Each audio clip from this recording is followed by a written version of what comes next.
Way out to the left.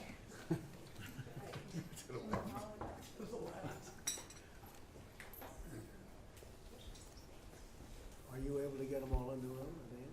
Yes, sir. Are you okay? Thank you very much. We've had a tremendous 6 months, and we've had a tremendous 2 weeks, which now is, I guess, 3 weeks. And we have a tremendous group of people here that have done a great, unified, beautiful job. I want in particular, because of what she's gone through this last few days, done an incredible job. As you know, Christy, I'm going to ask you to say a few words about Texas. The first person there was the first person I saw on television was you, actually. And you've worked great with the governor, who's terrific.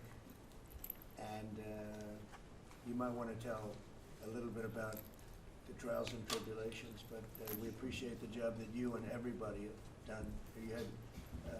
You had people there as fast as anybody's ever seen, so really appreciate it. We all do, and maybe you could say a few words. Sure. Well, thank you, Mr. President. I want to thank you for your leadership. Texas is strong, and the people of Texas are incredibly strong. They've gone through something that is absolutely horrific, and it is heartbreaking to watch these families suffer the way that they are. As soon as this flash flooding event happened, you know, the governor has activated his emergency responders. Nim Kidd is his emergency management director, who is incredible, and has immediately worked with the local first responders to get help to individuals and get them evacuated, put requests into me. We deployed, sir, right away, as you know, because you and I were talking a lot during this time, the Coast Guard. We also had some assets out of Customs and Border Protection. Our BORTAC teams went in and helped with rescues and clearing debris so that we could get roads open and people get the help that they need. I think when I got there the most, sir, that day, as soon as I arrived on site, was getting a briefing from all the emergency responders, was just how unified they were in focusing on the fact that we're there to save lives. They were there to rescue people, find people who were still alive, and to reunify them with their family members. We as a federal government don't manage these disasters. The state does. We come in and support them, and that's exactly what we did here in this situation. FEMA went to an enhanced level immediately, but as soon as you signed the major disaster declaration, we were able to get them resources and dollars right away, just like you envisioned, through state block grants to help them with cleanup. And we're still there in presence, and FEMA's been deployed, and we're cutting through the paperwork of the old FEMA, streamlining it much like your vision of how FEMA should operate, and it's been a much better response to help these families get through this terrible situation. We still are looking for people. We're still looking for a lot of little girls and other family members that were camping along that river, and they will continue until they find every single person, and we will continue to help them and assist in that. I was surprised when I got there at the camp that day, right after this happened, the parents that were there, the parents that were looking for their children and picking up their daughter's stuffed animals out of the mud and finding their daughter's shoe that might be laying in the cabin, and just hugging and comforting people matters a lot. I'm extremely grateful for God's hand in that whole situation, because hundreds and hundreds and hundreds of people were saved. And this is a time for all of us in this country to remember that we were created to serve each other. God created us to take care of each other. And that when we do that, we are happier, we are more fulfilled, and we can walk alongside people on their worst day and help them get through it and come out the other side, knowing that we can continue to live a life that God has purposed for us. So they're grateful for you. Several times the day after the flooding, you and Melania were on the phone with me, and I want to thank you for that. That meant the world. I was able to tell many of those folks that I had been visiting with you, and that you had said, whatever they need, Christy, let's deploy it and get it down there and be helpful. And on Sunday, when the families were waiting at a church to identify their children's bodies, Franklin Graham And I called in and prayed with the families and read some scripture with them, and he was incredible in making himself available to that as well. We'll be back down there in a couple of days and continue to do all we can, but this is an unprecedented event. It really is. There's been tragedies like this around the country, but everyone is unique in different situations, and the response the federal government had supporting the state through this, I'm proud of the people that stepped up and immediately came. The Coast Guard, when they came in, they had a difficult time even getting the aircraft in and landed. They had to try several times in the weather to get it in and deploy, and I think we've heard about, our one Coast Guard member that was responsible for saving over 165 people, but that entire crew did incredible work. And all the first responders there did incredible work. And I know people are getting tired now, but they're getting reinforcements and volunteers are showing up. And I just want to commend the governor and his team for being the leaders. And they're so thankful that you're letting them make the decisions and manage the response like it should be.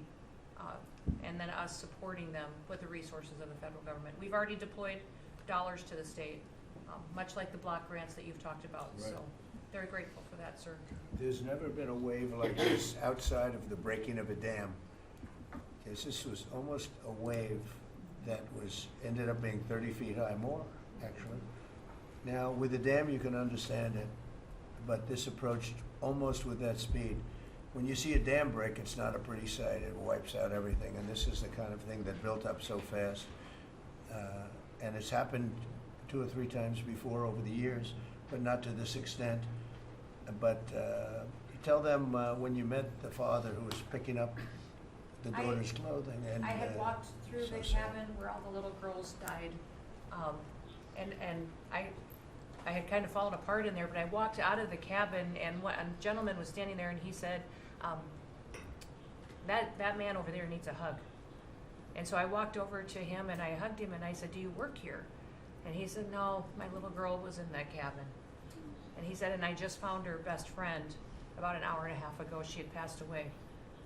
And he just fell apart. And so then we just hugged and talked for probably an hour about that. But then there was the grandpa was there looking for his granddaughter as well. There was a dad there of one of the counselors.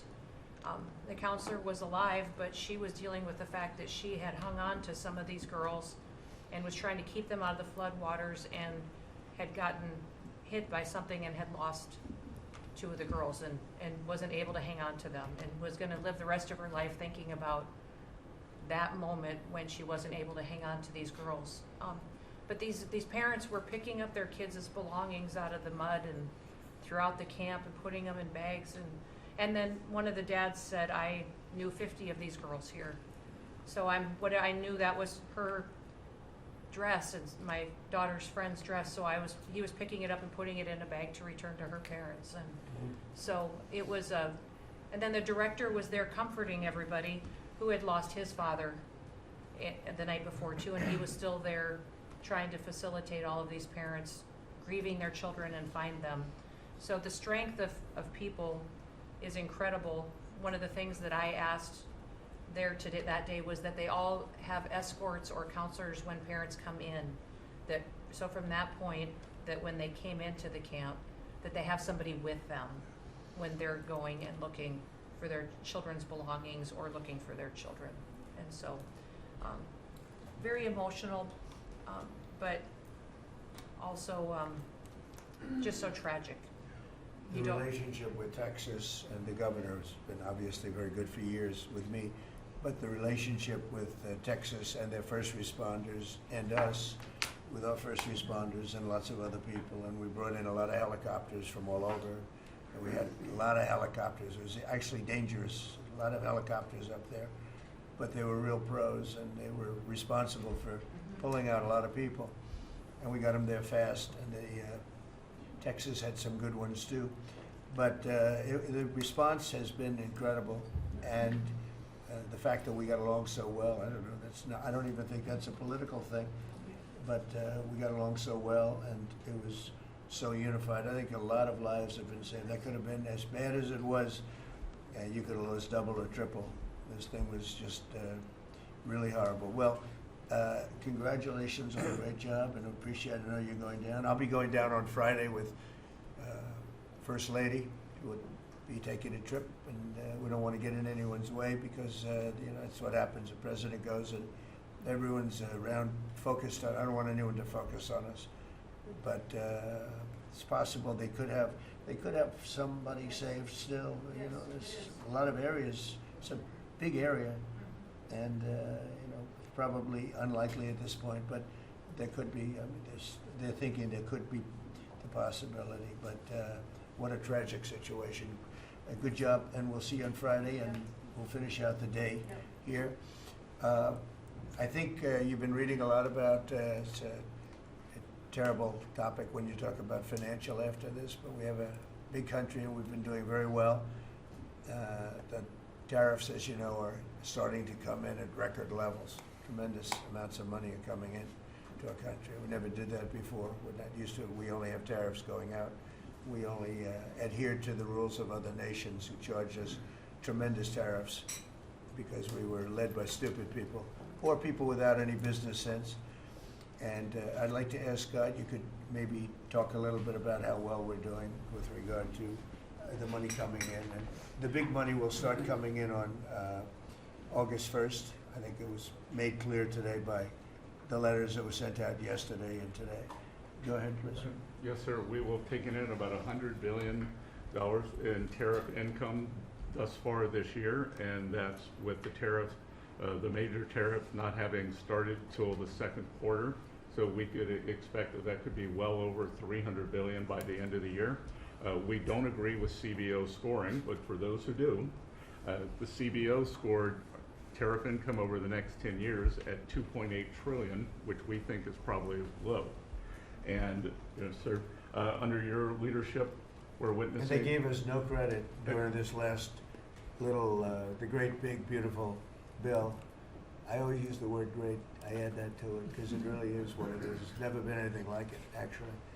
And I want to thank all the Republicans that voted for it. And I want to, scold the Democrats because they're voting for tax cuts. They're voting for no tax on tips, no tax on Social Security, no tax on overtime, and many, many other things far more important than that. Great health care.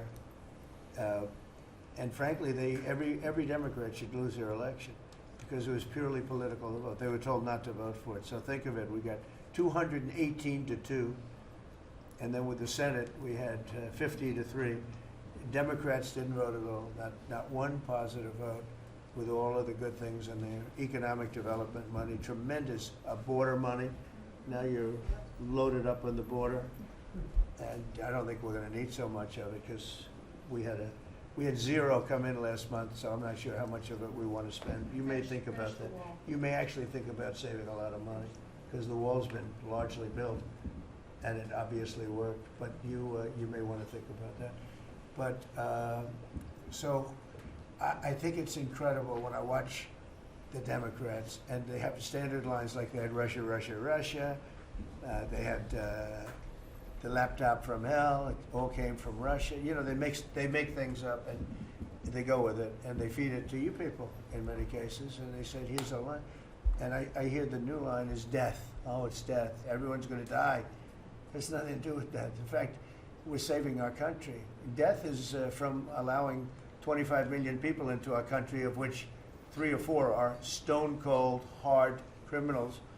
11,888 are murderers, many of them committing more than one murder. That's death, and the Democrats did that. Joe Biden did that by allowing people to come in here just totally unchecked, unvetted, open borders, open borders. The whole world was dumped into our country from prisons, from gangs, from mental institutions. We had many people walking the streets, walking in areas that we don't know anything about that came out of insane asylums.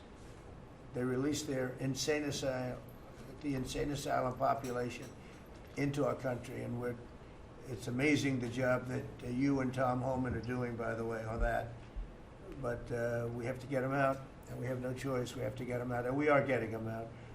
So, Pete, You want to tell them about our great military and how well we did with respect to the bombers and the B-2? We had the pilots here 2 days ago, and they were incredible people. Go ahead. Yes, sir. Truly a historic mission. It demonstrated the skill and courage of the United States military. From those B-2 pilots and families that we had a chance to meet, sir, to the fighter pilots, to the refuelers, to the maintainers, to the air defenders who defended the base. What was demonstrated on the world stage was American military might and capability. And it wasn't just Fordo and Esfahan and Natanz that took notice in Iran. It was the rest of the world, that we have a decisive commander-in-chief willing to use these capabilities, which are the best in the world. As the president pointed out, no one else could have done what America did there on that night, and everyone took notice of that. With the One Big Beautiful Bill, sir, we've got $150 billion additional to invest in Golden Dome and all the other weapon systems and stockpiles and shipbuilding priorities of yours. Another month, another historic recruiting bump. It's not just the Army and the Marine Corps anymore, it's the Navy, the Air Force, and the Space Force, all historically ahead of where they've ever been. So historic spirit inside the military. We had a chance to be at NATO, Marco and I, and see how the world responds to us saying it's time for you to shoulder the burden and take the lead for your continent. That only happens with President Trump leading. And we're proud to be a part of what's going on at the border, sir, with now a fourth national defense area where we're helping get to that number 0 and securing the border. But that mission, Operation Midnight Hammer, re-established deterrence. It reversed what happened in Afghanistan. You saw the debacle of what Biden allowed to happen in Afghanistan and what that did to our image. President Trump said, with Operation Midnight Hammer, we're reestablishing American leadership and deterrence, and we're proud to be a part of it, sir. And our so-called enemies were watching. They watched every minute of it. They watched. There was very few people that weren't watching, actually, but they watched every minute. It was a perfect military performance, the likes of which we haven't seen in a long time. I mean, if you compare that to the same country, the hostages from years ago, Jimmy Carter, it was unfortunate for Jimmy Carter. He was a nice man, but with the helicopters going down, the sandstorms, the prisoners, they got captured, then the election and the prisoners and Reagan and all the problems. It was nothing but problems. And that was a failure. And ours was not only the pilots, I mean, those machines flew for 37 straight hours. They didn't stop. They went skedaddle. You know the word skedaddle? It means skedaddle. They dropped the bombs, and somebody said, skedaddle. Let's get the hell out of here. And every bomb hit its mark and hit it incredibly. And as you know, the Atomic Energy Commission said it's gone. That place is gone. We had a lot of fake reporting, mostly from CNN, where the scammer a writer for CNN, who should be fired, by the way. She was involved with the 51 fake intelligence agents, if you remember that.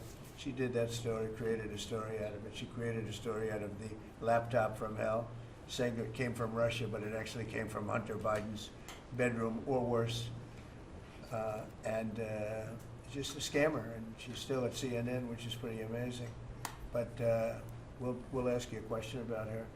But they came up with this concept that maybe the attack wasn't that good. Maybe and I saw it happen right after the attack. I saw this person on CNN. I like to watch the enemy. You learn from the enemy. And I watch, because you have to know where they're coming from. And I watched her say, Anderson, I'm hearing stories that maybe they didn't hit their target. Maybe it wasn't that good a hit. And they were hearing stories. The next day it was a little more, and the next day a little more. After 3-4 days, she was saying, I don't know. I don't think it was that. Except by that time, everybody knew it was hit perfectly. The evidence is in the planes. The pilots are the best evidence. But they actually came out of their plane, because they were here the other day, and they said, it was so sad. We did such a good job. We flew into very dangerous airspace. I'll never forget, we were in the Situation Room, and they said they have entered Iranian airspace, and everyone took a deep breath, because they had more missiles pointed at them, but the equipment is so good, it's stealth, way up in the air, and it was stealth, and they went right through that, and they sort of, by the time they found out they were there, they were already gone. That was the word skedaddle, get the hell out of here. But they were right in the most dangerous airspace in the world, and they took those big, beautiful, very fast, they're unbelievable planes. I mean, they become really beautiful works of art. You know, I always thought they sort of were cool, but now they look better than just cool, don't they, huh? But they dropped the loads, and literally they would hit, if you look at this table from here to there, they had a half a refrigerator door is the way to best explain it. Take a refrigerator door, average size, cut it in half. That was their target. They hit every single one. Then we had 30 missiles, Tomahawk, shot from submarines 300 miles away. Every one of them hit their target. It was a perfect mission. Then they came back, almost 37 hours. Every plane worked perfectly. The mechanics were here too. I said, you got to get the mechanics here. We didn't have any problems. If you remember, they had a lot of problems with the helicopters, but they did fly through a dust storm, which they shouldn't have done. Sometimes you say, let's go back and try it on a nicer day. Dust and sand don't work well with helicopters if you know much about helicopters, but that was a horrible embarrassment to us. Then we had Afghanistan, which I think was the most embarrassing moment in the history of our country, and we would have gotten out. I was the one that got them down. I would have kept Bagram, the big air base, which right now is controlled by China, one among the most powerful runways in the world, thick with concrete and steel. Anything could land, and right now they were 1 hour away from where China makes its nuclear weapons. I was keeping it. Outside of that, we were leaving, and I would have been out faster than them, but we would have gotten out with strength and dignity. Instead, that was the most botched up mess I've ever seen. They left all that equipment behind, and every year they have a parade running down some third-rate street with the equipment. You know, it's supposed to be Fifth Avenue. It doesn't work. But with all that equipment that they left, they should have taken every ounce of it. I was taking every ounce. I said every screw, every bolt, every nail you take out of there. And Millie said, I remember one time, sir, we're better off leaving the equipment. Why? Well, it's cheaper. I said, cheaper? You mean it's cheaper to leave a $150 million airplane rather than flying it into Pakistan or India or someplace, or just flying it straight home? It's cheaper. Yes, sir. That's when I knew he was an idiot. Didn't take long to figure that one out. But they left all that equipment, but they left their dignity behind. It was the most embarrassing moment, in my opinion, in the history of our country. Not that we got out, we should have not been there, but that we got out the way we got out, with great embarrassment and death. You had 13 young people. I've gotten to know their families very well, but you had hundreds of people killed that nobody talks about. You had the other side, many people were killed. Many people are walking around with no legs, no arms from that whole thing. They left from the wrong airport. They should have left from Bagram, because Bagram was a big base with hundreds of miles of fencing and territory around it. Nobody would be able to get near it.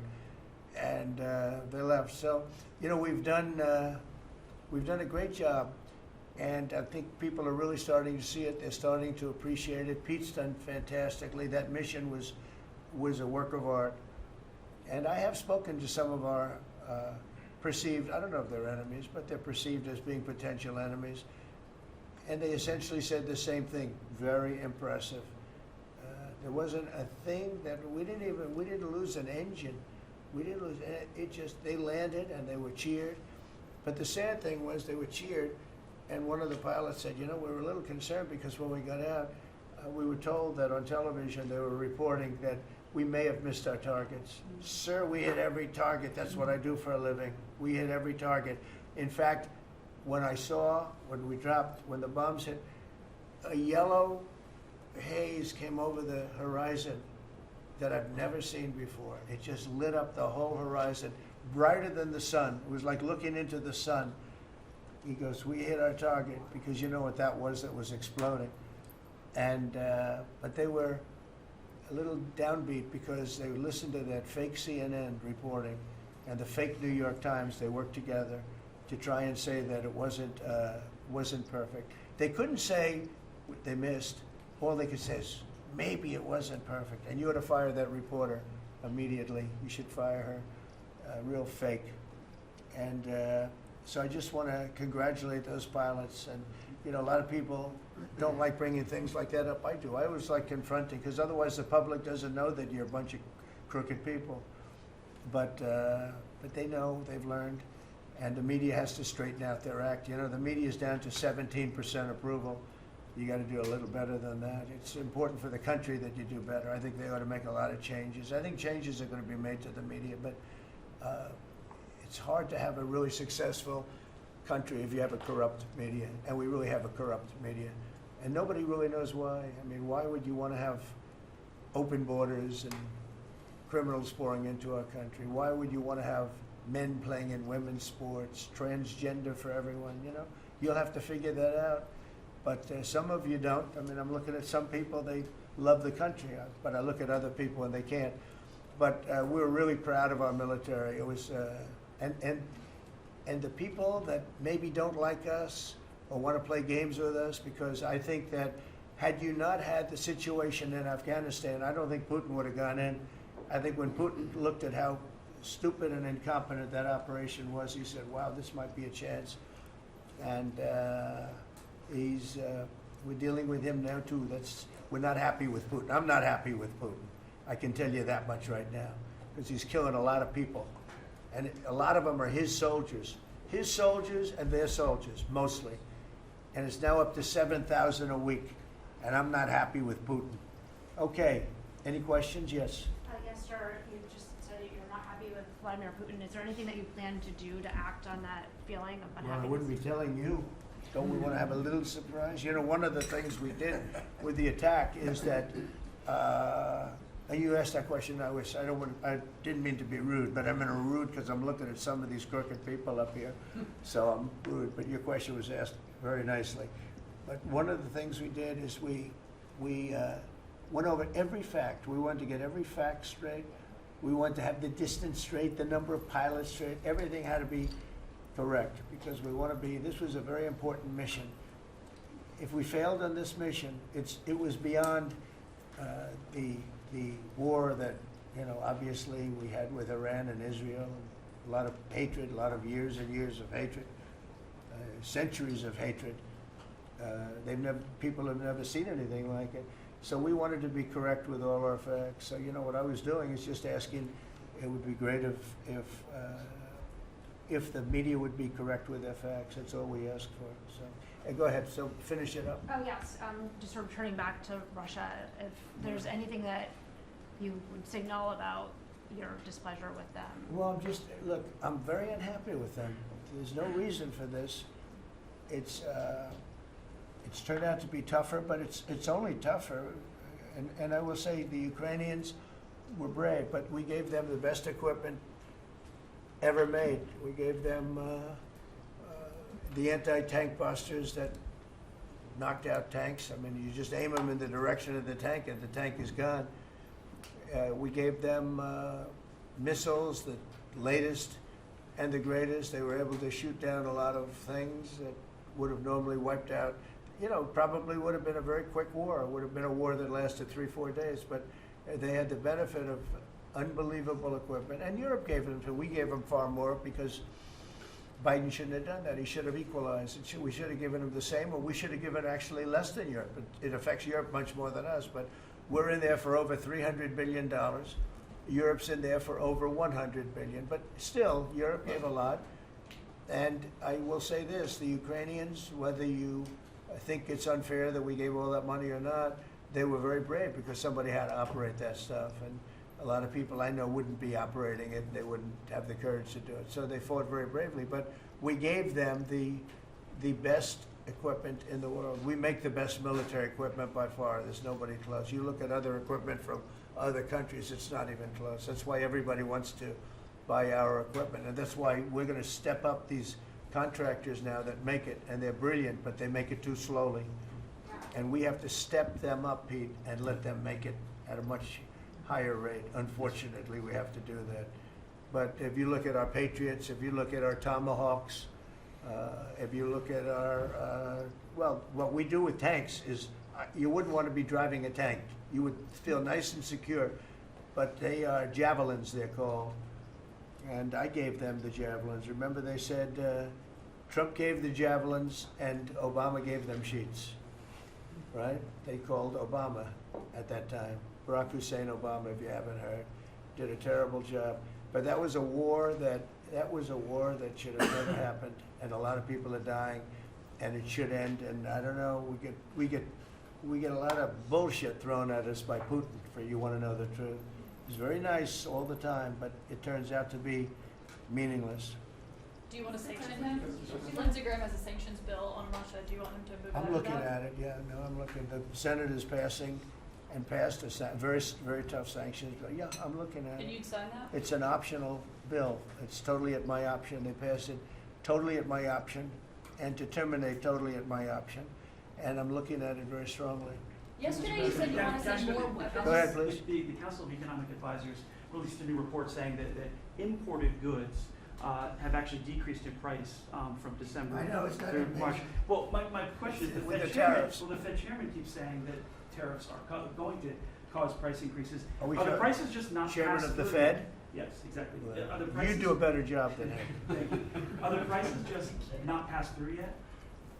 No, I think what's happening is everything's evening out. You know, when we charge, see, what people don't understand, the other countries have been charged, almost every country charges us tariffs. We had deficits with everybody for years, for decades. And we were like this big monolith that made bad deals with everybody. We rebuilt South Korea and we stayed there. It's okay, we rebuilt it and we stayed there.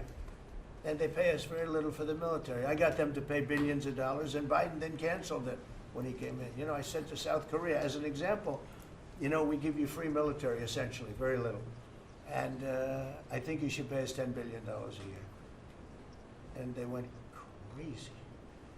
But they agreed to 3. So I got 3 with a phone call. And I was satisfied. I said, but next year we have to talk. And then we had a rigged election, and we never got to talk. And you know what Biden did? They probably went to him and they said, listen, Trump treated us terribly, and we shouldn't be paying anything, and he cut it down to nothing. So that's what happens. It's ridiculous. That's the other thing. We're talking to countries about contributing to the military, not only just paying more in NATO, but contributing. We have 45,000 soldiers in South Korea. We have 45,000 soldiers in Germany, 52,000 actually. And that's a huge economic development for them. That's tremendous amount. That's like having a city. It's tremendous money for them, and it's a tremendous loss for us. So we're talking, in a very nice way, we're talking to them about it. It's very unfair. We supply the militaries to many very successful countries. I mean, South Korea is making a lot of money, and they're very good.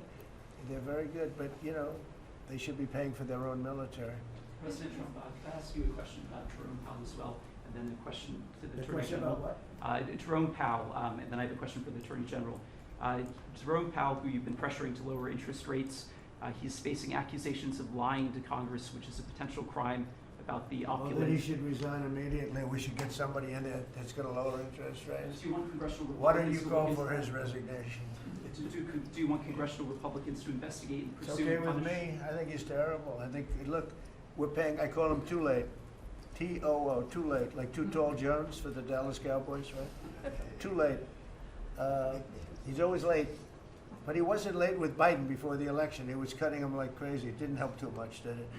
But he was cutting him like crazy before the election with Kamala and Biden. He was trying to get them in, I guess. I don't know. He was recommended by somebody that worked for me. I like you better. If I could ask the Attorney General a question too, President. Sure. Your memo and release yesterday on Jeffrey Epstein, it left some lingering mysteries. One of the biggest ones is whether he ever worked for a American or foreign intelligence agency. The former Labor Secretary, who was Miami U.S. Attorney Alex Acosta, he allegedly said that he did work for an intelligence agency. So could you resolve whether or not he did, and also could you say why there was a minute missing from the jailhouse tape on the night of the Yeah, sure. If Hey, I Pam, could, could I just interrupt for Sure. 1 second? Are you still talking about Jeffrey Epstein? This guy's been talked about for years. You're asking, we have Texas, we have this, we have all of the things. And are people still talking about this guy, this creep? That is unbelievable. Do you want to waste the time, and do you feel like answering? I don't mind answering. I mean, I can't believe you're asking a question on Epstein at a time like this where we're having some of the greatest success and also tragedy with what happened in Texas. It just seems like a desecration, but you go ahead. Sure. First, to back up on that, in February, I did an interview on Fox, and it's been getting a lot of attention because I said, I was asked a question about the client list, and my response was, it's sitting on my desk to be reviewed, meaning the file along with the JFK, MLK files as well. That's what I meant by that. Also, to the tens of thousands of video, they turned out to be child porn downloaded by that disgusting Jeffrey Epstein. Child porn is what they were. Never going to be released, never going to see the light of day. To him being an agent, I have no knowledge about that. We can get back to you on that. And the minute missing from the video, we released the video showing definitively the video was not conclusive, but the evidence prior to it was showing he committed suicide. And what was on that, there was a minute that was off the counter. And what we learned from Bureau of Prisons was every night, they redo that video. It's old, from like 1999. So every night the video is reset, and every night should have the same minute missing. So we're looking for that video to release that as well, showing that a minute is missing every night. And that's it on Epstein. Mr. President, on the tariffs again, on August 1st, you've said it is the deadline. What incentives do countries have to negotiate? It seems that deadline keeps moving. It was April 2nd, now it's... We didn't move, no. It's always been August 1st, that's when we're paying. A statement was put out today, and I put it out just to make it clear. It wasn't a change, it was August 1st. We don't change very much, you know. Every time we put out a statement, they say he made a change. I didn't make a change. Clarification, maybe. No, August 1st they pay. And everybody pays, everybody has to pay, and the incentive is that they have the right to deal in the United States. If they don't want to, they don't have to pay, and they don't have to deal here. But if they want to buy and make a lot of money and sell in the United States, they have to do that. You know, if you go back and look at some of the good presidents, our country was the wealthiest, proportionately the wealthiest, from 1870 to 1913. It was an all-tariff country. We didn't have income tax. That came in in 1913. We had tariffs. And we had so much money we didn't know what to do with it. We had, we had a couple of presidents that were very, very strong. McKinley, I guess more than anybody, but he was the tariff king, but he was very, very strong. It's sort of sad. He made a fortune for this country, became very rich, and then Teddy Roosevelt went out and vice president, and he spent the money. And they said Roosevelt was a great president. And let's say he was a great president, but the money was paid by McKinley with tariffs. Tariffs are charged by other countries at levels that are ridiculous.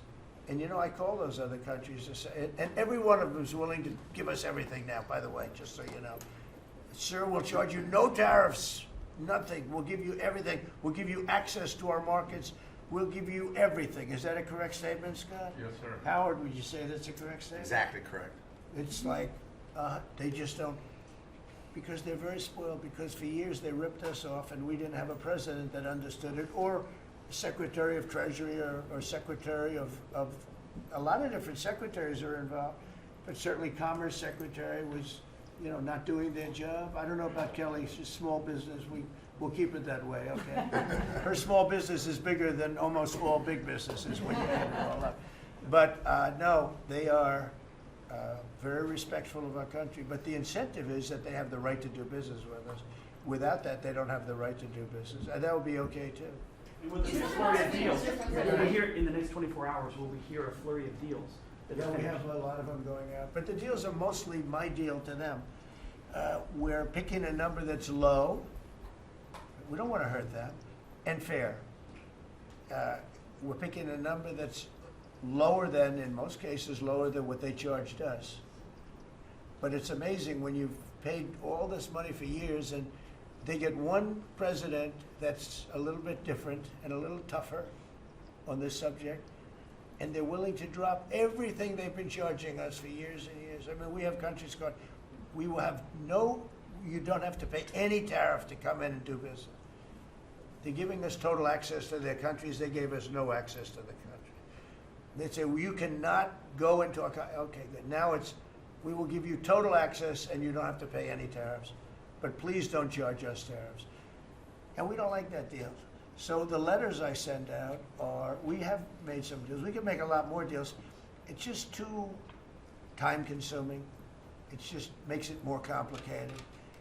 And we can do things over the years too. You know, we're not hard line. But it's about time the United States of America started collecting money from countries that were ripping us off and laughing behind our back at how stupid we were. Okay? Thank you. Mr. President, Yellow, on the yellow. the tariff issue, so you talked about India coming, but then a couple days ago, you issued a new tariff threat to members of the BRICS countries for, Yeah. if they aligned with anti-American policies. 10% charge. That would be India, Brazil, That's Russia, right, they have to South pay Africa. 10% if they're in BRICS. Because Right. BRICS was set up to hurt us. BRICS was set up to degenerate our dollar and take our dollar as the standard, take it off as the standard. And that's okay if they want to play that game, but I can play that game too. So anybody that's in BRICS is getting a 10% charge. Is that immediate, sir, or is Yeah, that pretty if soon. they engage in some behavior? Well, if they're a member of BRICS, they're going to have to pay 10% tariff, just for that one thing, and they won't be a member long. I thought BRICS was, you know, I said this about a year ago, and it largely broke up. But, you know, there are a couple that hang around, but I thought it largely broke up. BRICS is not, in my opinion, not a serious threat. But what they're trying to do is destroy the dollar so that another country can take over and be the standard. And we're not going to lose the standard at any time. If you have a smart president, you will never lose the standard. If you have a stupid president like the last one, you would lose the standard. You wouldn't have the dollar as you. And if we lost the world standard dollar, that would be like losing a war, a major world war. We would not be the same country any longer. We're not going to let that happen. The dollar, you ever hear the expression, dollar is king? The dollar is king. We're going to keep it that way, okay? And I'm just saying, if people want to challenge it, they can, but they're going to have to pay a big price. And I don't think any of them are willing to pay that price. But it's not Does a question, that does that Red dress, jeopardize? please. Thank you, Mr. President. Are you optimistic about reaching a tariff deal with the European Union soon? Well, the European Union has been speaking to us, Ursula and the whole group, and they've been very nice. They treated us very badly until recently. Now they're treating us very nicely. It's like a different world, actually. They've treated us very badly. They were among the toughest to deal with. Actually, in many respects, they were much worse than China. Look at what they do to our companies. They sue Apple, they sue Google.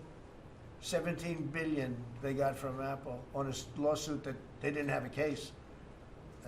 They have, you know, judges that are European Union judges, and they ruled. They take so much money away from our country in terms of that, in terms of other things that they do. They're very tough, but now they're being very nice to us, and we'll see what happens. We're probably 2 days off from sending them a letter. We are talking to them. I just want you to know, a letter means a deal.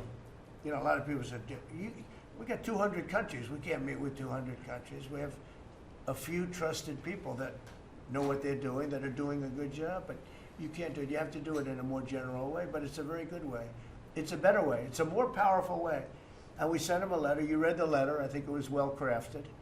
And mostly it's just a little number in there. You'll pay 25%, 35%. We have some at 60, 70. Those are ones with massive, you know, where we have massive trade deficits because they've treated us very badly. But I would say in every case, I'm treating them better than they treated us over the years. Don't you agree with that? I do. I could have done much. I could have been much harsher. I don't want to do that. We want to have relationships, but in every case, they treated us far worse than I'm treating them. I'm treating them very good. I could go higher with the tariffs, but I don't want to hurt them. That's why when you just read it, you come up with the number. It's so incredible that prices are actually going down.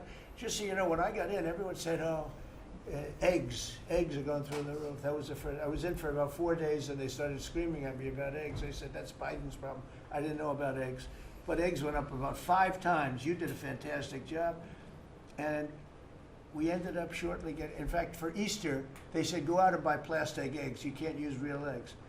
Well, we bought 200,000 eggs for the White House for the Easter egg hunt, that we have at the White House, and there were eggs. We had the price down, and now the price is lower than it was before. We did a good job with eggs, but we did a good job with groceries. Our prices are down in this country. A big part of it's oil. The oil, you had a couple of places last week, you had $1.99 for oil, for gasoline.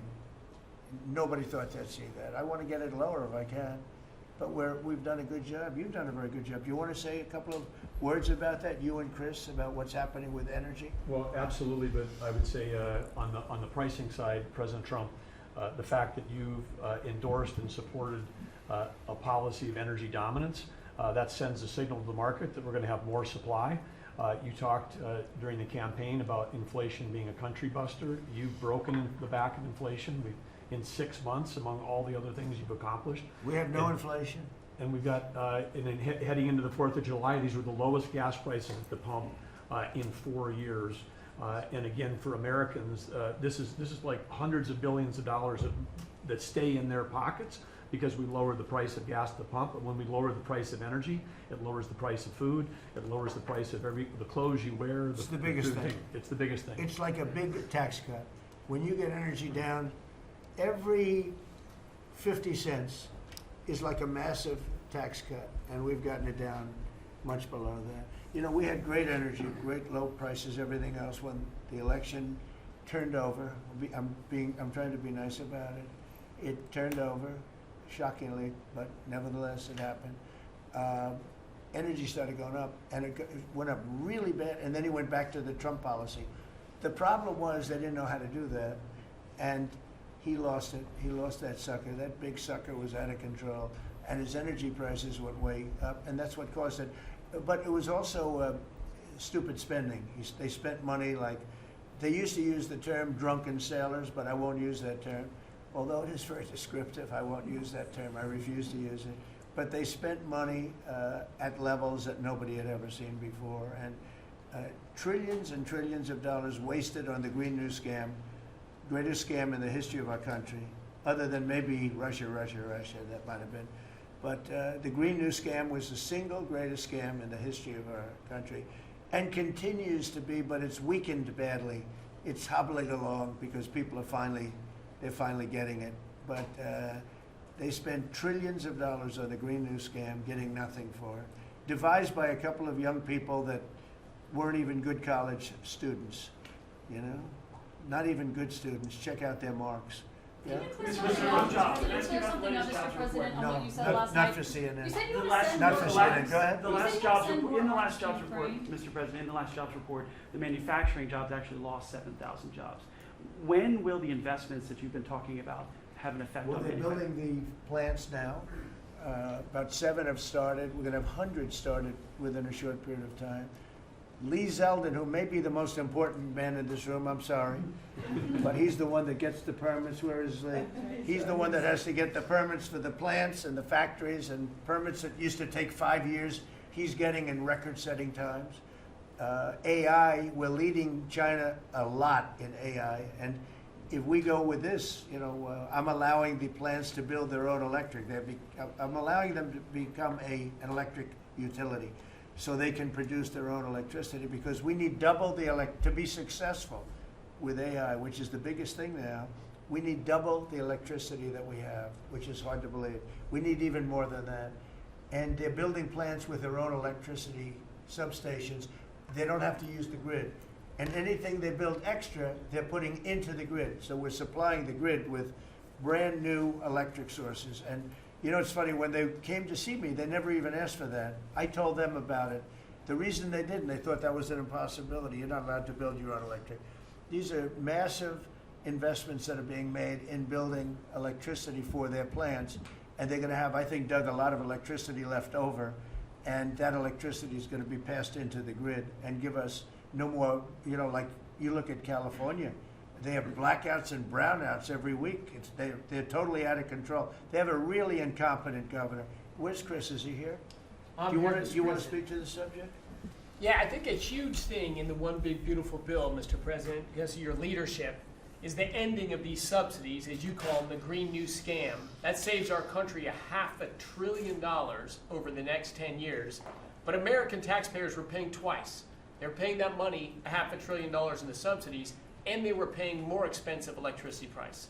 If you subsidize something, you should at least lower the cost of it. But in this case, we were subsidizing something and paying more for it. So the one big beautiful bill had two huge things: ending wasteful spending. Wind, solar, and batteries combined are 3% of U.S. total primary energy. 3% for $1 trillion, another $500 billion coming. It's just not a good investment, hurting our businesses, hurting our consumers. And that one big beautiful bill also unshackled oil, gas, and coal development in the United States, onshore and offshore. Secretary Burgum has been working tirelessly on how, by getting the government out of the way, private businesses will develop more resources in the United States, lowering costs for American consumers and making much better leverage for the United States to help our allies abroad and reduce the power of our adversaries abroad. So just a huge win on the energy front all around, and I thank you for your leadership. We're setting records now on energy, and there'll be nothing compared to what they'll be in about a year from now, but we're setting records. And wind is a very expensive form of energy. It's very bad for your beautiful surroundings, the plains and the valleys, and the birds are dying all over the place. You know, the whole thing is a disaster. They're almost exclusively made in China. Not that I have anything against China, because I don't have a great relationship with President Xi, but I asked him, how many wind farms do you have? He makes them, but they don't have a lot of wind farms, I'll tell you, very, very few. And wind is tremendously expensive and is very ugly. And if you own a house that's inside of a windmill, your house is worth less than half. And you hear noises. And interestingly, in New England, you probably read, where for 50 years they had 2 wells washed up, 50 years. And last summer, they had 14 washed up. Now, I'm not saying that's the wind farm that was built, but maybe it is, right? Probably is. It's tremendously expensive, and it can only be done with subsidy. You know, I know a man that's in that business, and one of the biggest in the world actually runs a company that builds these stupid windmills. And he said, I hate the business because it's the only energy where you need subsidy. He said, energy shouldn't need subsidy. You should make money with energy. So wind. The other one is the solar, those big solar fields. They're taking our farmland. Our farmers are like mortified by it. They hate it. It's very, very inefficient and very ugly too. You know, probably better than a windmill, but you go around and you see all these things that are 3 miles long by 3 miles wide, and you say, what the hell is that? And it's a lot of plastic from China. It's plastic, black plastic from China. Now, we want to be smart. We're going with, look, China right now is building 58 coal-fired plants, 58, big ones. They have 62 on the books to build.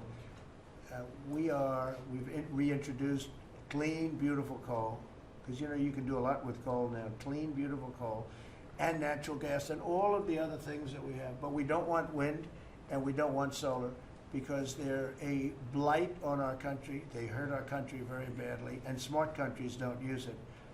Solar sounds good, I will say, and I like, on occasion, you'll see a roof which is made of solar brick, but it's a smaller use.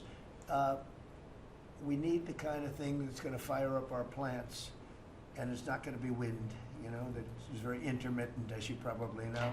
But they've spent a fortune. They've spent trillions of dollars on this stuff. And I'll just give you one other story. A friend of mine is a very successful guy. He went back to see his mother in Minnesota. Hadn't seen her in a long time. And he wasn't back for 10 years, which isn't a nice story. I mean, you don't see your mother for 10 years. She's got some difficulties, which I know the guy, he does have some difficulties. He's very successful, but probably not the nicest person. It was actually longer than 10 years, but he went back and he told me he wanted to go and look at the valley. There's a valley in Minnesota that he thought was so beautiful.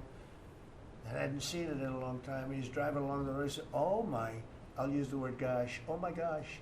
He said, oh, he said it looked like a junkyard.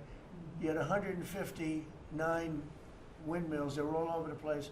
Some were old, some were newer, different companies, different shapes, different sizes, different colors. Many of them were terminated. Terminated meaning closed. You can't take them down because the environmentalists don't let you bury the blades because they're made out of a fiber they say is bad for the earth. So they want you to put them up, but they don't let you take them down. But many of them were turned off.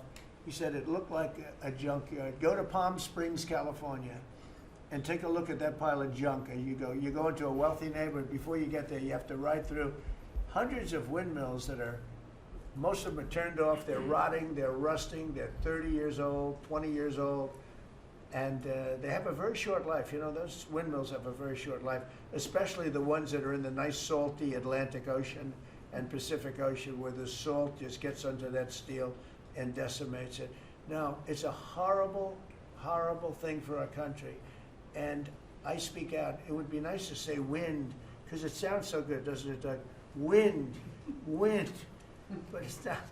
It's these ugly machines, and they're all made, you gotta see, some are a little taller, a little shorter. They're made by different companies. They have different stocks. They have different blades. They have different everything. It is so horrible. And if you look at smart countries, they don't use it. Smart countries don't use it. And we're now a smart country. We're not we're a brilliant country. We're not smart. We're brilliant now. We're going to be a brilliant country. We have to be, because we have to catch up for some really stupid people that did a bad job. Yes, Brian? Yes, Mr. President, I've got a quick comments and feedback as a native Texan, someone that I grew up bringing my kids to a camp very near the affected camp now. Thank you on behalf of Texas. I've gotten hundreds of messages that want to thank. If you're in the cabinet room, you can tell the president and his team on behalf of Texans, thank you so much for the quick response and the loving, the hugs. I saw that you gave. Two quick questions. I saw a Palestinian senator. His name is Schumer. He's a great Palestinian. No, he's a Palestinian. He's become a Palestinian. He's abandoned the Jews.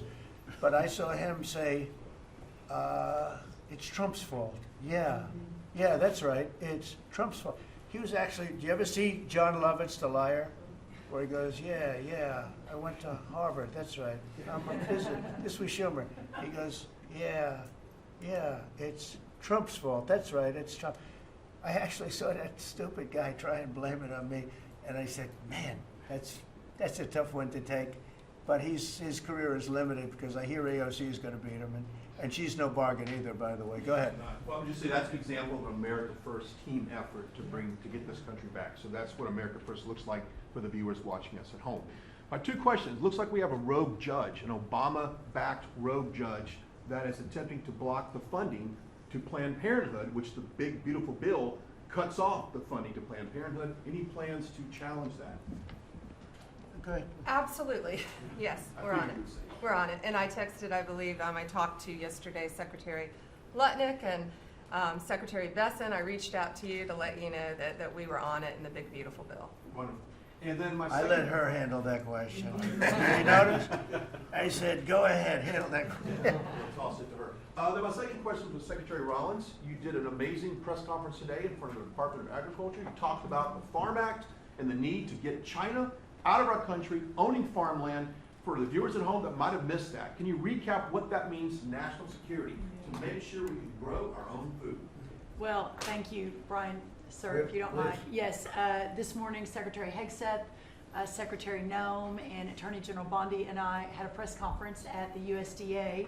I just happened to have a chart in case it came up, but obviously the Chinese owning of farmland in our country is a massive national security issue. And for the media, you can see the yellow is where all of the farms have been purchased over the last number of years, and the red is around all of the military bases where that farmland has been purchased. So this is a massive national security issue. The press conference this morning included 3 of our greatest governors as well, Sarah Sanders from Arkansas, Jim Pillen from Nebraska, and Bill Lee from Tennessee. The states have begun taking a leadership role to ban the purchasing of China farmland. Obviously, Congress needs to step up and catch up, and we're going to be working alongside of them as well. We had some of our members, great members of Congress there, but it is time, and I think that this morning was symbolic of many things. The first of this administration working every day to effectuate President Trump's leadership and unequivocal support of America First, but second, just how close we are as a cabinet. I don't know in any other administration that you'd have 4 cabinet members at the USDA on a Tuesday morning when it's about 110 degrees outside with the sun beating down on us talking about Sir Your Vision. So I think it was a great day. It was just the start. There's an executive order coming and some other things coming behind that. But protecting America's farms isn't just about protecting our farmers. It's also about national security. So that's what we discussed this morning. I do want to say that I think we have had a really good relationship with China lately, and we're getting along with them very well. They've been very fair on our trade deal, honestly, and I hope we're going to have a great relationship. It's a big, strong, powerful country. We're more powerful than they are. We have much better military equipment than they do, but we are getting along with them very well. I'm getting along with President Xi very well. We speak often. And with all of that being said, and I understand what you're saying, but I think we're getting along with China very well. Mr. President, we want to send more weapons to Ukraine, as you said last night. Last week, the Pentagon paused some shipments of weapons to Ukraine. Did you approve of that pause? We want to put defensive weapons because Putin is not, he's not treating human beings right. He's killing too many people. So we're sending some defensive weapons to Ukraine, and I've approved that. So who ordered the pause last week? I don't know. Why don't you tell me? I think that's a question for the Go Pentagon. ahead. Mr. Yeah. President, on immigration, the Secretary, the Agriculture Secretary, did say this morning that undocumented workers would not be covered by any amnesty who are working on farms. You had said maybe that the ISA folks won't go after those folks on farms. So which is it? There's no amnesty. What we're doing is we're getting rid of criminals, but we are doing a work program. Do you want to explain that, please? Yeah, this morning we talked about, of course this was a top of mind question, this morning we talked about protecting the farmers and the farmland, but obviously this president's vision of no amnesty, mass deportation continues, but in a strategic way, and then ensuring that our farmers have the labor that they need. Secretary Chavez-DeRimmer has been a leader on this. Obviously this comes out of the Labor Department, but moving toward automation, ensuring that our farmers have that workforce, and moving toward an American workforce. So all of the We've above. got to give the farmers the people they need, but we're not talking amnesty. Laura, do you want to say something about Yeah, that? thank you, Mr. President. On this, thank you, Secretary Rollins, how important this is never to displace the American worker. What the Department of Labor is doing is focusing on what the law entails now, being more modernized, more streamlining, to work through the H programs. We're going to have a concierge Right. approach to that, where we have developed a new office to answer the need of our farmers and ranchers and producers, and not to displace the American worker and follow within the law now, and that does not include an amnesty program at all. And we've seen that working, and we'll continue to have that roll out. On the other topics that we've somewhat talked about, the jobs numbers, Mr. President, 4 months in a row, we've seen those jobs numbers increase. That's an exciting time for our Right. manufacturers. That was asked earlier. We know it's going to take some time, but through that deregulation process that Lee and I are working on as well, the Department of Labor has rolled out 63 new deregulations that we're going to be moving through. In the first Trump administration, it was successful with over 30. We've just rolled out 63 Right. new ones in order to double down on those manufacturing companies, to let them know that we have signaled through this process that we will assist them in getting the workforce that they need. It's an exciting time. That one big beautiful bill, that was the signal to my former colleagues in Congress to get this done. It's been an important time. I spent time on the ground visiting 7 states in 9 days prior to that bill being passed, because it was the most pro-worker piece of legislation that we will ever see really in this country right now. No tax on tips, no tax on overtime, no tax on Social Security. That matters to the American worker, because we don't want to take their money and give it back. We want them to keep more of their hard-earned dollars in their pockets currently, and that's what they're excited about. And as I move forward with this tariff talks, I heard a company, orthopedic company in Indiana, say to me, for the first time since you have taken office, Mr. President, their increase in their bottom line by 8% since these tariff talks have happened. Not one company has said the president is not doing a good job. These tariff talks are working. They're feeling it on the ground. The media has told a false story, because what's happening on the ground is positive, and that's what we're seeing in these jobs numbers. So I really, through the Department of Labor, to come in behind all the secretaries and build this workforce is going to be key to the American worker. So thank you for what everybody did this last week. The One Big Beautiful Bill is a doubling down of this, and we're going to see these workers start to grow. And that apprenticeship program is going to be working. That's We'll right. have that It's gonna be million great. apprentices across the country. We, as you know, we're building plants all over the country now, which you weren't building any plants 4 years ago. You weren't building anything. But those plants, when they open up, it's going to be, you'll see numbers like you haven't seen ever.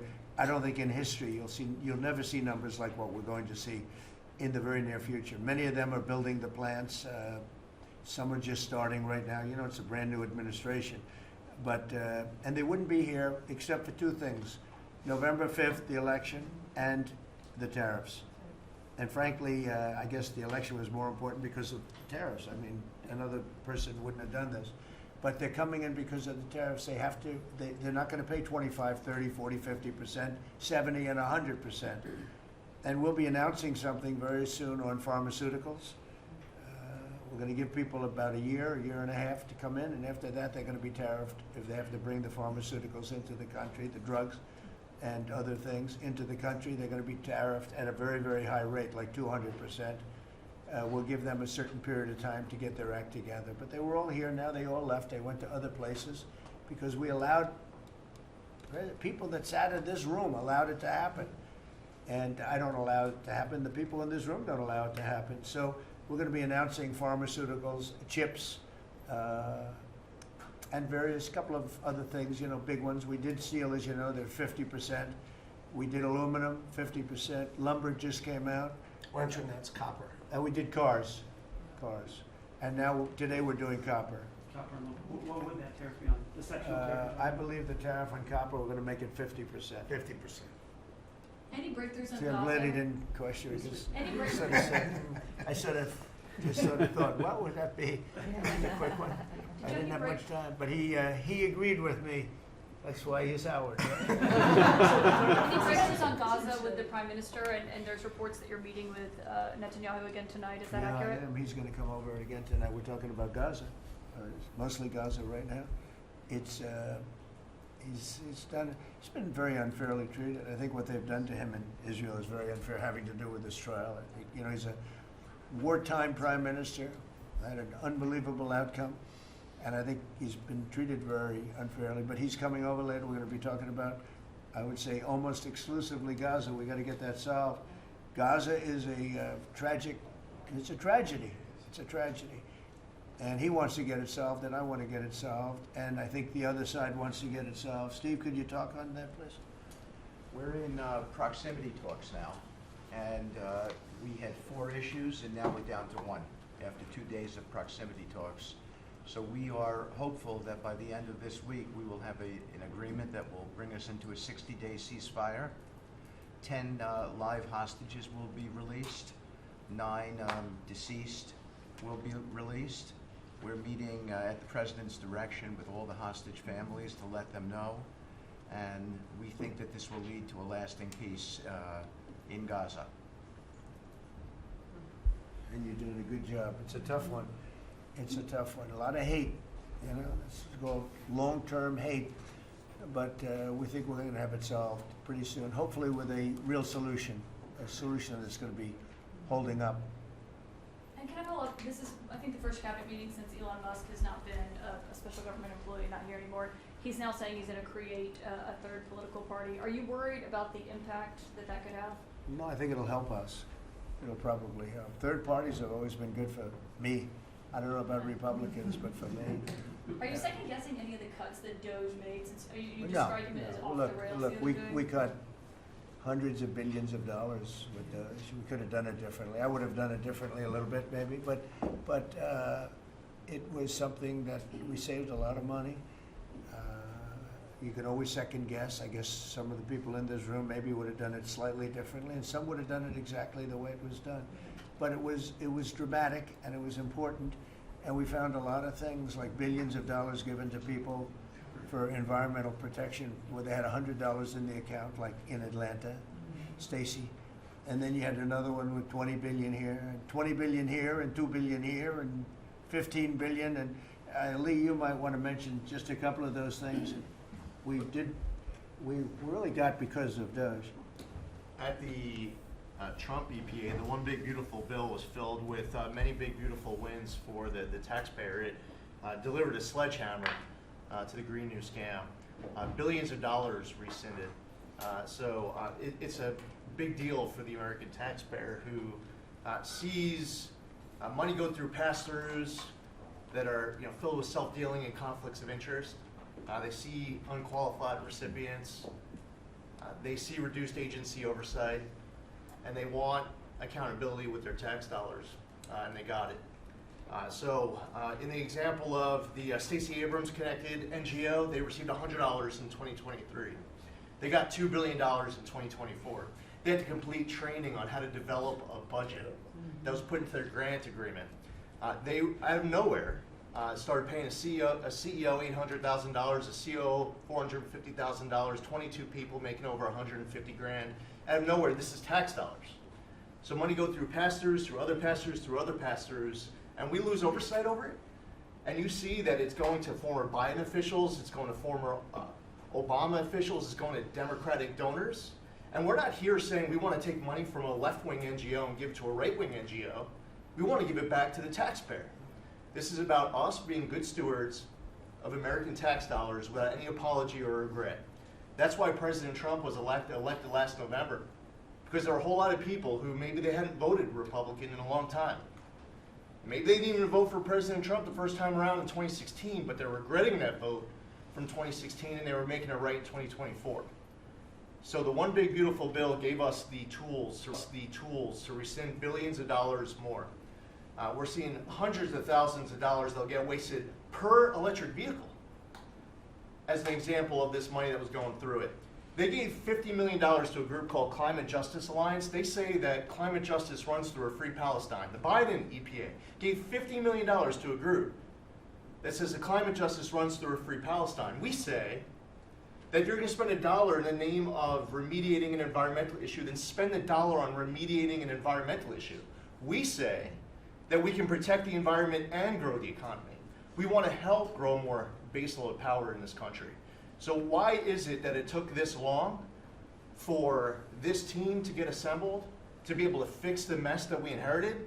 But gosh, we love showing up at our jobs every single day, first thing in the morning, because all day long we get things done for the American taxpayer. And Congress did its part last week by passing one big beautiful bill to deliver this accountability and to cut off the Green New scam.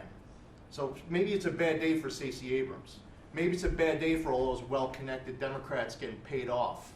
But you know what? God bless America.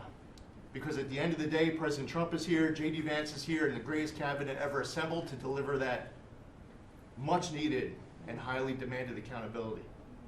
Mr. President, That was a very good answer.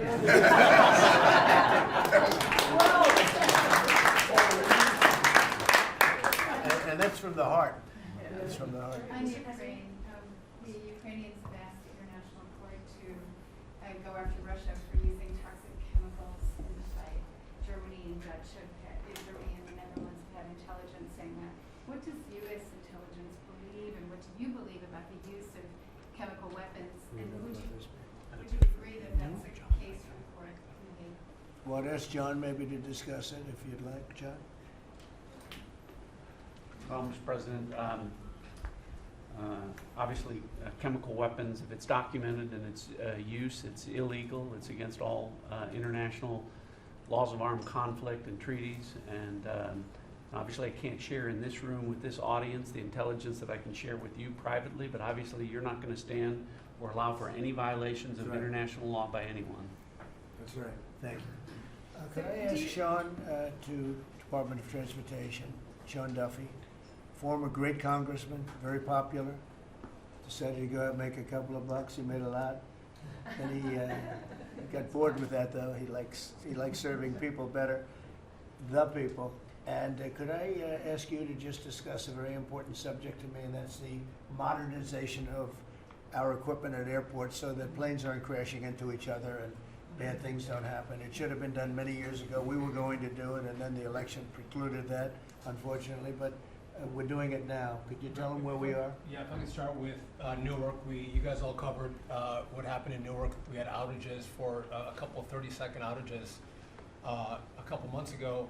We have, in 2 months, Mr. President, it's historic speed, laid new fiber lines for communication and tested those in the next month. So those new lines for the Philly Tracon that controls the Newark airspace, they're up and running. Lightning fast speed. June was the most on-time June ever in the history of Newark for air travel. So that's going incredibly well. By the way, we shouldn't have dealt with this because Joe Biden and Pete Buttigieg had moved the center from New York to Philadelphia. They didn't test the lines. They didn't do the work, which is what brought us all these problems. But in the big beautiful bill, we got $12.5 billion. This is a historic investment in air traffic control. And so what the money is going to allow us to do is move from copper to fiber all over the country. So new copper lines. We think we can do that in 1.5 to 2 years. We have radar that dates back to the 1950s, some of it from the 60s and 70s. We get brand new radar across the country as well. We have some infrastructure money to build TRACONs and centers, the en route centers that control the traffic across the country. So this is a massive new start to rebuild air traffic control. And again, this is dilapidated. Americans think that their government takes care of them and makes the investments that are necessary to make the country work. And for 30, 40 years, the investments weren't made. And so under your leadership and direction, we are making those investments. And per your direction, right now we are interviewing what we could call a general contractor or an integrator. One company to manage. It's a massive project. The FAA is not qualified to manage this kind of a project. So we are now going through the process of finding who that one company will be to manage the whole project. We'll interview those companies together and make that selection. So we'll write one big beautiful check to one beautiful company that'll be responsible for this whole build. But if I just make one last point, this is not enough money. We're going to need more. But this is a massive new start. The biggest investment. We'll need some more money on top of it, but a great start from the big beautiful. It's a starter. It was very important to us. And just to cover that, there have been accidents, and my pilots, I would often hear them say, "Oh, good," and they would use a different system, a different country to land in New York. They'd use the radar and other things from a different country. I said, "What's that?" He says, "Oh, our system is so bad." And I knew that. We were all set to start, and Buttigieg came in, and what they did was so crazy because they hooked it copper into fiber, into steel, they had all different systems. They had hundreds and hundreds of contractors, different contractors for different airports. They spent billions of dollars, and they made the system worse because you can't hook copper into fiber. That doesn't work that way. You just can't do it. It's not doable, but they tried to do it. Didn't work out too well. And in the end, it was just a complete disaster. We want to have one great company. Now, Raytheon's going to bid, IBM's going to bid. We have 5 or 6 bidders that really are good and do this stuff. And we want one, because I know about overruns. I look at the railroad out in California, headed up by one of the worst governors in our country, who I used to get along with actually, but he's just, when you lose 25,000 houses and you would have had your cities burned down. If we didn't step in, Los Angeles would have been burned to the ground. But you look at that, and I said, I really know how to build, and you got to have one guy, one contractor, one great one, whether it's IBM or Raytheon is good, but you have 4 or 5 that are really, really great, and they're all bidding against each other. But you don't want to have one doing the wire and one doing the digging and one doing the demolition and then they're all saying they all blame each other because they're saying they were late and therefore you have to pay me millions of dollars more money. I know the system so well, and we're going to have a great company do the whole thing. We're going to get a fantastic price. Maybe we'll get them. They're very big and very strong, and maybe we'll get them to make a contribution toward getting it done at the right price. But we're going to have a great system. When we finish, we will have the best system on earth, done by one of the 2 or 3 best companies. There are only a few companies can do this. This is not. But if you would have seen what this other group did, they were going crazy. They had, I heard 3,000 contractors And then when it all came together, guess what? It didn't work. It's a disaster. So we're going to have in a pretty short period of time, it'll take us about 2 years to build it, and we'll have a contract given out probably over the next couple of months. We have some great bidders, some great companies that want to do the job. You're going to have great air traffic control. Just to make one last point on this. So the last administration signed a contract with an American company to fix the copper to fiber, and that contract was a 15-year contract. The system is failing today, but that's how idiotic and incompetent the last administration was. And under your leadership, we're saying, listen, we don't have time. We don't have 15 years. We don't have 5 years. We have to do it right now. And so the president always talks about on time and on budget. We have embraced that. We are going to be on time and on budget. And by the way, you mentioned a train out in California. Stay tuned for probably give us 5 days and you'll have an answer on what's going to happen with the $4 billion that we potentially have invested on a train that's going to go nowhere. It's going to be $120 billion that'll never connect San Francisco to LA. Again, the last administration wasted so much money on projects that never work. If you're going to have high-speed rail, you're going to invest billions, we should actually have high-speed rail in America, not boondoggles that fund political friends and allies and family They have members. from San Francisco, inside of San Francisco to inside of Los Angeles. Should have never been built because airplanes do it better. And you could drive it. You could drive it. No problem with driving it. The roads aren't even crowded. So they were going to do this. Somebody's idea. Somebody got paid off a lot of money and they started it. It was going to cost a very small amount of money. And it ended up costing literally hundreds of times what the original. And now what they did is they said, well, going into the city is too big a deal. So we'll leave it 25 miles short of the city. So now they're leaving it. They're not going to finish it, really. It's not the same project. So now they're leaving it outside of San Francisco and outside, short of each. They just want to get it done, and I've never seen cost overruns. You know, if you have a cost overrun of 10%, you should be ashamed of yourself. 20%, you should not do any more jobs. This is a cost overrun of 2,000%, something like that. It's unlimited, and it's not finished. And maybe it will never get finished. And I told Sean, look at it from every standard, but we don't want to, you know, we have federal money going into that, and it's like throwing it out the window. So whatever you can do to stop it. $15 billion and not one track has been laid. $15 billion and we're 16 years into the project, not one track. Mr. President, on New York, you're the most prominent Republican in the country from the city. What do you want to... Anywhere else, too? I don't want to be a wise guy. Perhaps I could. Maybe Marco. But how do you want Republican voters in the city to vote in the upcoming mayoral election? Should they vote for Eric Adams? Should they vote for Sliwa? Should they pick someone else? Look, number one, you have a communist running, and you shouldn't vote for him. He's a disaster. He's leading. He's got the Democrat nomination because that shows you where the Democrats have gone. He actually wants to take over the grocery stores of John Catsimatidis, who's a great guy, a rich guy, grocer, does a good job, wants to take over. He actually called me the other day. He's concerned his stores are going to be taken from him, and they won't be run like John runs them. Believe me, he runs a good operation. But he actually said he wants to run his own grocery stores.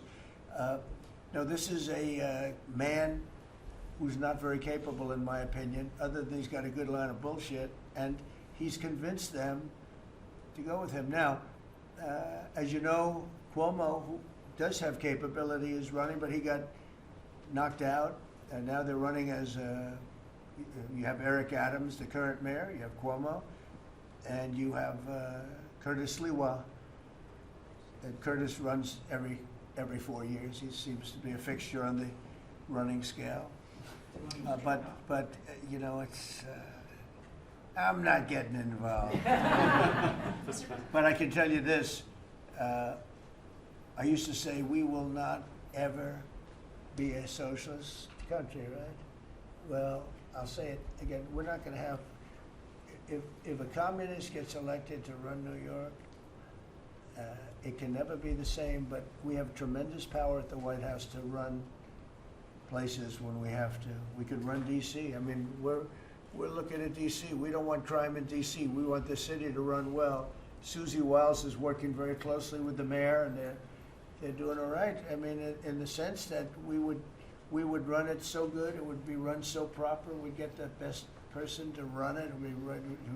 The crime would be down to a minimal, would be much less. And, you know, we're thinking about doing it, to be honest with you. We want a capital that's run flawlessly, and it wouldn't be hard for us to do it. And we've had a good relationship with the mayor, and we're testing it to see if it works. But New York City will run properly. We're going to bring New York back. I love New York. You know, I loved New York for a long time. Then we had a bunch of crooked people in there. You have an attorney general who's a total stone cold crook, New York State, Letitia James, a total crook. All they do is want to go after political opponents. They do what's ever expeditious for them. She's the one that took out Cuomo because she wanted to run for governor, and then she ended up getting 1% of the vote. She polled at 1%, she dropped out, went back to attorney general. You have a lot of crooked things going on in New York. We're going to straighten out New York. Maybe we're going to have to straighten it out from Washington. But when I see a communist who has actually gotten a Democrat, pretty much gotten the Democrat nomination, they also went to that new form of voting, which is a beauty. You go in there in third place, you come out in first. That's that form of voting that they have gone to. You know what I'm talking about. It's not too good. We're going to do something for New York. I can't tell you what yet, but we're going to make New York great again also. We're going to make it great again with the country. What we've done in this country in the last 6 months, nobody has ever seen it. And I told the story, the King of Saudi Arabia was over there. They gave us $5.1 trillion between Saudi Arabia and UAE, Qatar. 3 stops, $5.1 trillion coming into our country as an investment, biggest investment ever made. And it's all going to good stuff. I mean, all real, big, good stuff. Energy projects, big, big things. But they all 3 told me essentially the same thing. We thought your country was dead, and now you've got the hottest country in the world. We're right now riding the hottest country. We all, and you can all be proud of it.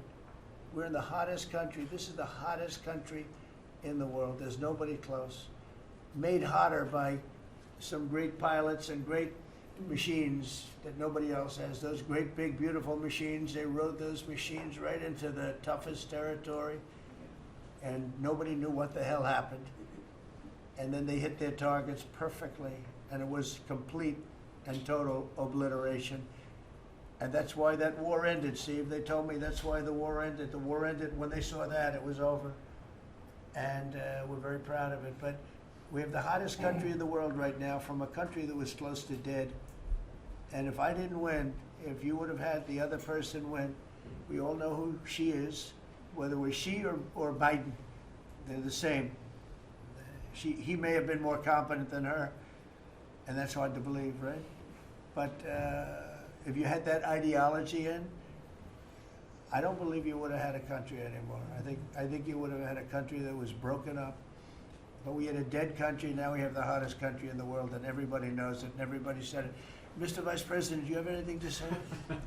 Well, thank you, Mr. President. I just want to say that I'm very proud of the whole team.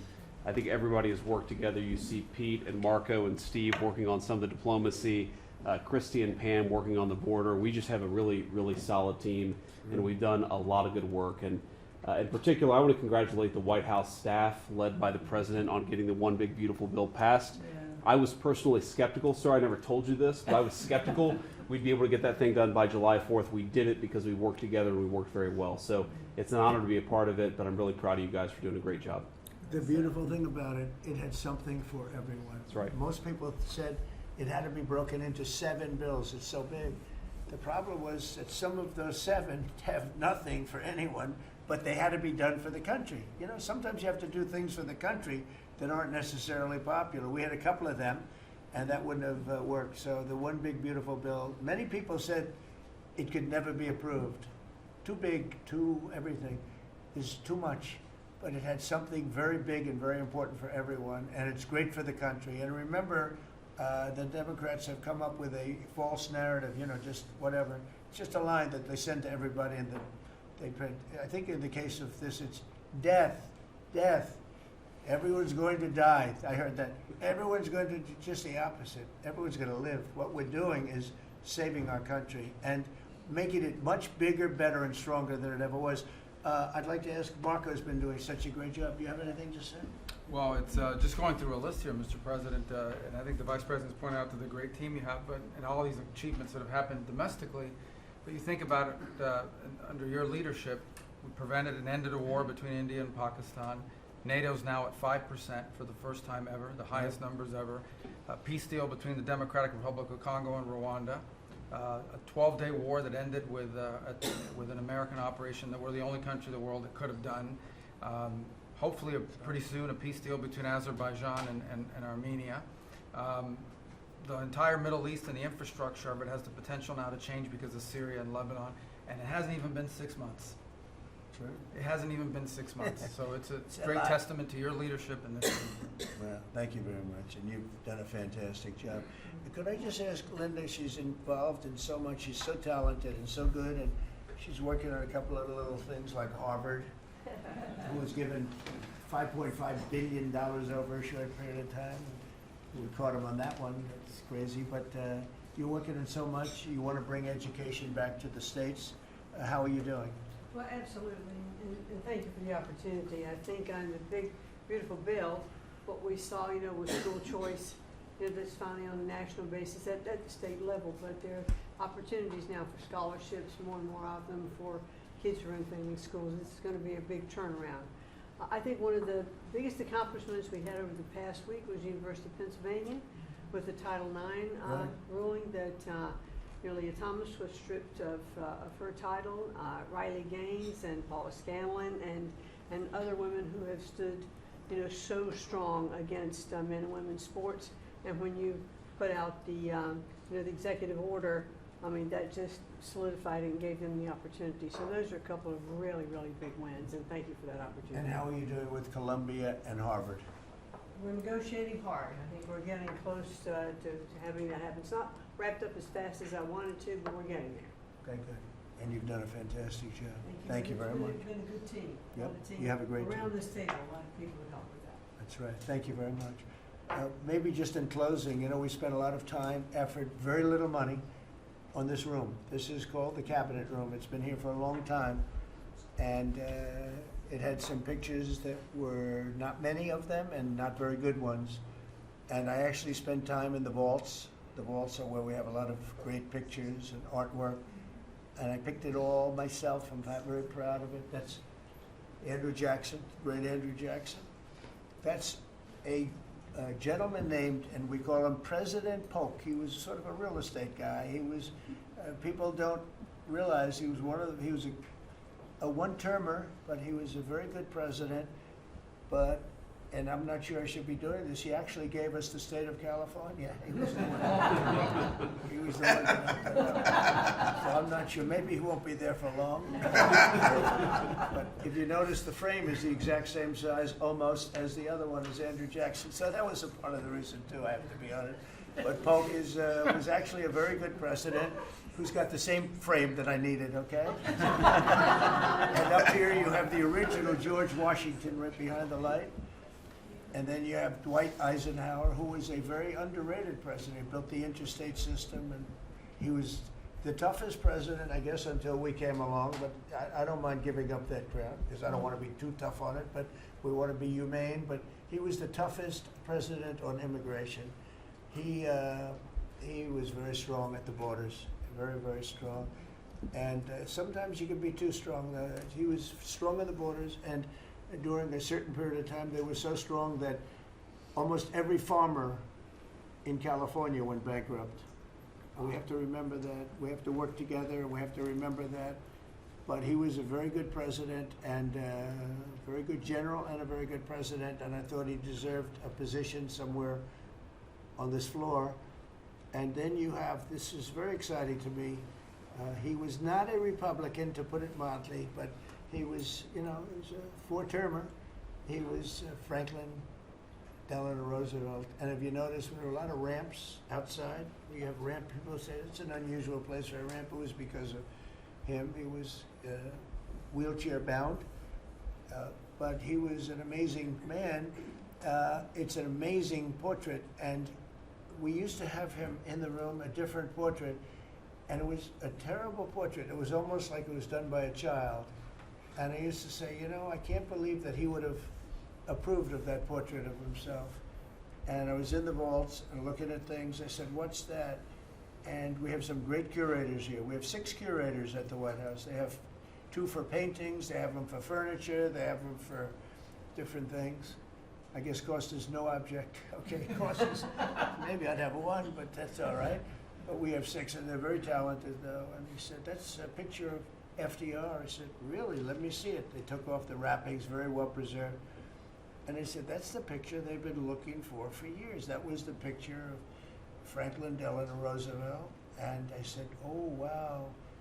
And likewise, that fit, see frame-wise, it just doesn't work.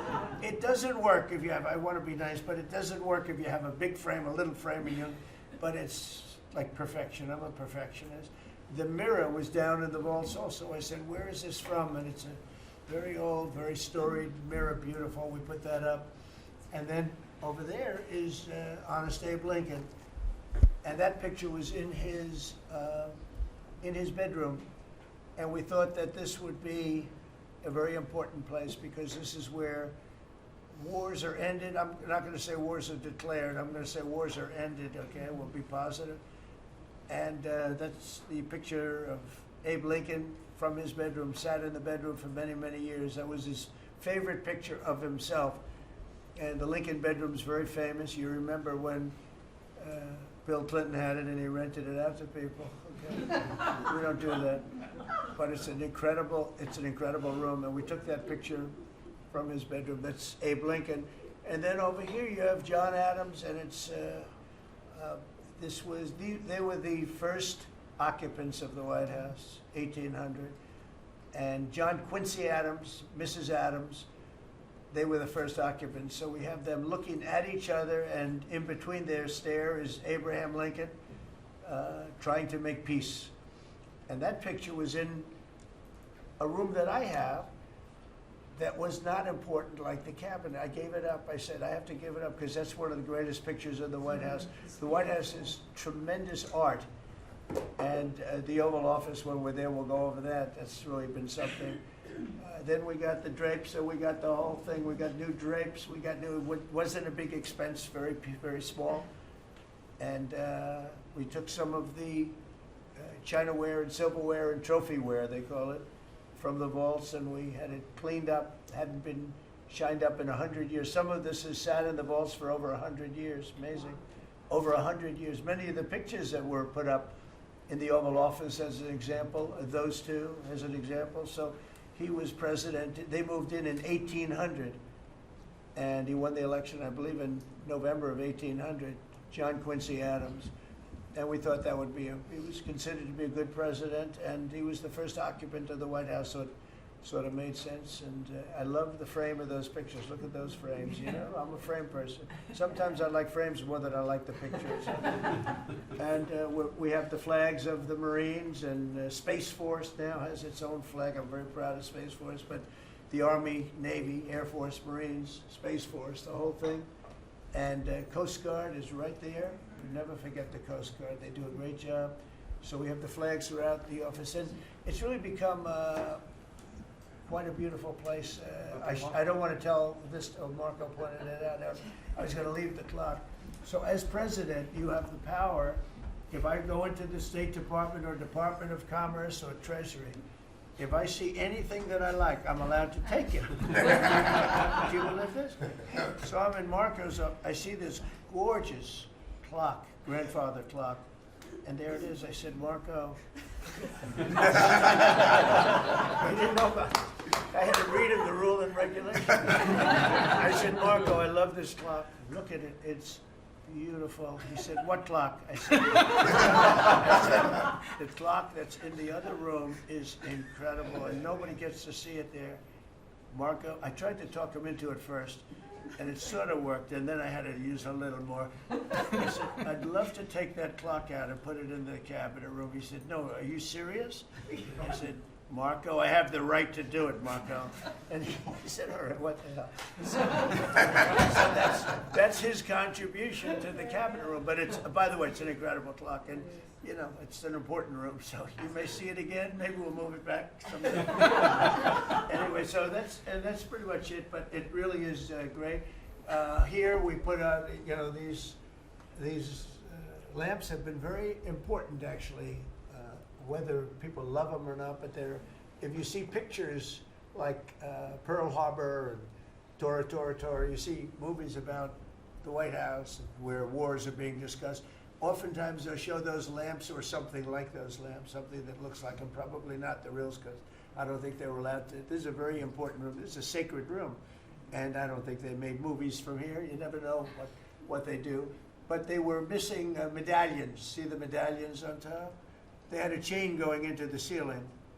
And I said, you can't do that. You have to have a medallion. They said, what's a medallion? I said, I'll show you. And we got some beautiful medallions. And you see them. They were put up there. It makes the lamps look better. So we did these changes. And, you know, when you think of it, the cost was almost nothing. We also painted the room a nice color, beige color. And it's been really something. The only question is, will I gold leaf the corners? You could maybe tell me my cabinet could take a vote. You see the top line moldings, and the only question is, do you gold leaf it? Because you can't paint it. If you paint it, it won't look good because they've never found a paint that looks like gold. You see that in the Oval Office. They've tried for years and years. Somebody could become very wealthy, but they've never found a paint that looks like gold. So painting it is easy, but it won't look right. And the question is whether or not we should gold leaf it. Linda, do you have an opinion? I gold leaf it. You like it the way? No, I gold leaf it. You'd gold leaf it? Yeah. Who would gold leaf it? Could I raise you? How about, would you gold leaf it? I was going to ask about McKinley, one of your favorite presidents. Well, McKinley was a great president who never got credit. In fact, they changed the name of Mount McKinley, and I changed it back because he should have been, the people of Ohio he was the governor of Ohio. The people of Ohio were very happy when I did that, I heard. They were very insulted. They took the name of Mount McKinley off. That was done by Obama a little while ago, and I had to change it back. I changed it back. He actually was a great president. He was a president, he was the tariff, the most, I guess, since me. I think I'm going to outdo him, but he was a tariff president. He believed that other countries should pay for the privilege of coming into our country and taking our jobs and taking our treasure. That's the way he explained it. They took our jobs and they took our treasure, and for that they should pay. And he made them pay, and he built a tremendous fortune. In fact, in 1887, they had the Great Tariff Committee was set up in 1887 because our country had so much money, we didn't know what to do with it. And they set up a committee of, as they called them, elites, a term that we have to change because I think a lot of the people that are elites aren't elite. I think the people that aren't elite are elite, so we're going to have to maybe switch that around somehow. But they had a committee that was set up to spend the money because it was such a large amount of money at that time. It was nobody had seen anything like it, and it all came in from tariffs, and people didn't pay tax. There was no income tax system. I told you that came back in 1913. That came back and lived well for a while, and then you had the Great Depression, and then later they tried to bring back tariffs, but the whole thing was, you know, this was after the Depression. That was one of the great misconceptions. Is people like to say, oh, but it was during the no. The country had a Great Depression, and then after the Depression, long after it started, they brought back tariffs to see if they could save it, but it took them really 25 years. When you say about 25 years to get out of the Great Depression, a lot of people don't understand that. But I thought it would be interesting for you to get a little view of this room. This is a very important room, very powerful room, great room. And we've done similar, but even beyond this, in the Oval Office. We brought back pictures of some of the great presidents. Many of them were in the vaults for over 100 years. Originals all, beautiful, beautiful things. And rather than sitting in a vault downstairs for 128 years, I thought we should display that, and we did that, I think, in a really good way. We've gotten very high marks. but it's interesting. People walk into that room and they look around the room. They don't even want to talk to me. They could look at it for hours. It's funny when people come into the Oval Office. It's such an incredible. It's a sacred place. When people come into the Oval from the biggest people in the world, presidents, prime ministers, kings, queens, one case at least, queens, and the biggest business people in the world, they walk into that office and they always say, there's no place like this in the whole world in terms of the power. I mean, it's beautiful and all, but there are other beautiful offices. You have businessmen that have offices that are, full floors of office buildings, floor-to-ceiling glass, and they walk in there and they say, there's no place like this anywhere in the world. There's no place. And, it's what it represents maybe more than the physicality of the room itself. So it's an honor to have you all, media. It's an honor to have you. I just want to say we have a fantastic cabinet. Every one of them is a star in my book. And if they're not, I'll let you know about it. I don't care. I'll throw them to the wolves. I'll throw them to the wolves in 2 seconds, because our country comes first, right? But I just want to thank you all for being here. It's been a lot of fun. Thank you very much, everybody. Thank you. Thank you, press. Thank you, press. Thank you, press. I'll tell you some other time. Thank you. Thank you guys for moving. Yeah, I will. Are we talking about next week or Yeah, next? Sunday. I'm gonna go. You're gonna bring the trophy I'll be with going you? to the game. Are you Yeah. delivering the trophy? I'm gonna deliver it. They have it in my office. Yes. You're right. You're giving it up? Thank you.